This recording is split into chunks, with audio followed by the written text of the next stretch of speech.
Sandy Hook, it's got inside job written all over it.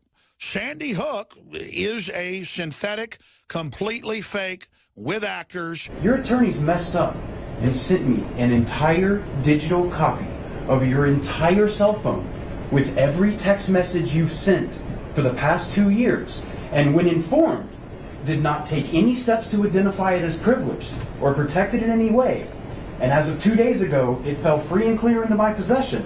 And that is how I know you lied to me when you said you didn't have text messages about Sandy Hook. That very confused man is InfoWars founder Alex Jones. And what you just witnessed is the exact moment Jones realized his civil lawsuit was going to end badly. In a legal screw-up that dropped jaws all over the internet, Jones's attorney mistakenly sent the entire contents of his cell phone to the opposing counsel.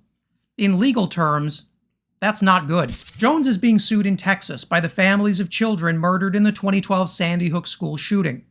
The families are suing Jones for defamation, arguing that he tortured them for years with conspiracy theories, including the broadcast claim that their dead children were just actors.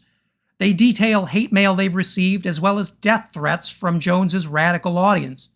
For his part, Jones says this was all just harmless entertainment. I heard an ad this morning on the radio, Bloomberg paid for locally, going, I dropped Billy off and watched him go around the corner, and he never came back, all because of the guns. Won't you just turn your guns in for my son? Why'd you do it to him, gun owners? There's just one problem. Alex Jones can't seem to stop lying under oath. Judge Maya Guerra-Gamble had to stop proceedings on multiple occasions to reprimand Jones for blatantly lying under oath, while reminding him that her courtroom is not another stage for Jones's performance art. Take a listen. You're already under oath to tell the truth. You've already violated that oath twice today in just those two examples.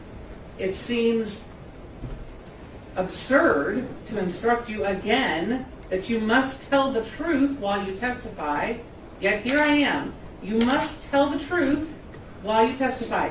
This is not your show. A big part of Jones's defense is that everything he said while on the air is just performance art. Jones said under oath during an earlier deposition that he had never sent personal emails or text messages discussing the Sandy Hook shooting in his out-of-character capacity. But then attorney Mark Bankston let Jones know that they had his cell phone, covering the past 2 years of communications. And suddenly, Jones's story didn't add up. This is a huge deal. Alex Jones has been avoiding turning over details from his cell phone for nearly the entire trial, and the attorneys for the Sandy Hook families wasted no time in showing that actually, Alex Jones talked a lot about Sandy Hook when he was off the clock. At times, Jones looked dumbstruck by the news, arguing with Bankston and repeatedly trying to wiggle out of direct questions. Jones's face actually blanked when Bankston asked him if he was familiar with the definition of perjury.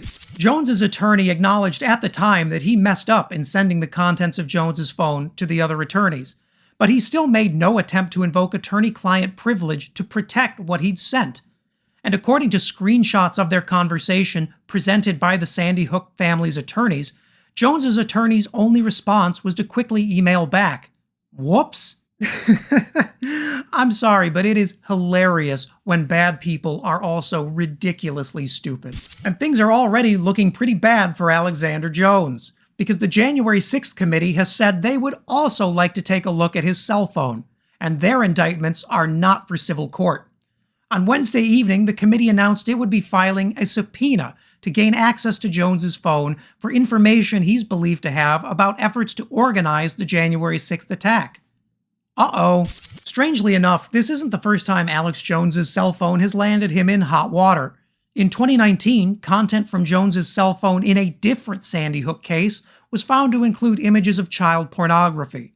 Jones denied any responsibility and blamed it on hackers attacking InfoWars.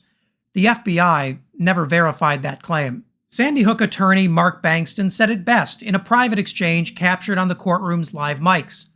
What happens when this phone goes to law enforcement? Bankston has already said he'll comply with any subpoenas or legal requests from law enforcement, and that paints a pretty bleak picture for Jones's near future. As fun as it is to laugh at Alex Jones, and boy, do we ever love to laugh at Alex Jones, This also highlights just how willing Jones is to lie, repeatedly, even when a judge says that he's risking perjury. Jones's desire to save himself surpasses every other instinct, and he may have been able to hide the extent of his complicity, except for that cell phone.